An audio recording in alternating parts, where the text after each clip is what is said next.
جنوری ابھی 2021 نارتھ کراچی میں ایک بار پھر رافضیوں کی طرف سے صدیق اکبر کی شان میں گستاخی کی اور معاذ اللہ انہیں کافر قرار دیا. ابھی 10 جنوری یہ ان ظالموں کی ہمت کیسے ہوئی دین تک پڑھنے. معاذ اللہ استغفر اللہ صدیق اکبر کو معاذ اللہ کافر قرار دیا. حالانکہ میرا آقا نے کیا فرمایا؟ حضور کی حدیث امام سیوطی نے لکھا حب ابی بکر و شکرہ واجب علی کل امتی او کما قال.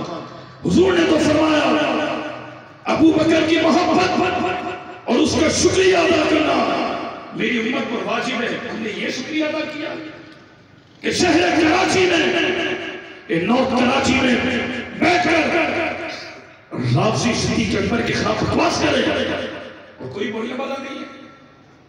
پھر آپ ہمیں کہتے ہیں کہ ہم فرقہ والے بات کرتے ہیں. ہم فرقہ والے کی بات کر رہے ہیں. صدیق اکبر جہاد بھی مصطفیٰ کی قدمیں میں آرام کر رہے ہیں. وہ صدیق اکبر جن کے بارے میں کہ بکواس کرے تو اسلام سے خارج ہو جائے گا ان کے خلاف یہ بات کی جا رہی ہے.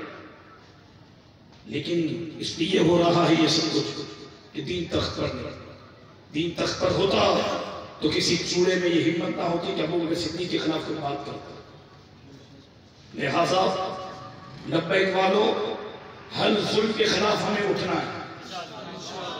بہت بڑی بڑی ہماری ذمہ داریاں ہیں ہمارے کاندھوں پر. بہت بڑی بڑی ذمہ داریاں ہیں. لیکن ہمارے قائد نے ہمیں یہ بتا دیا جس سے مرنا نہیں آیا اس سے جینا بھی نہیں.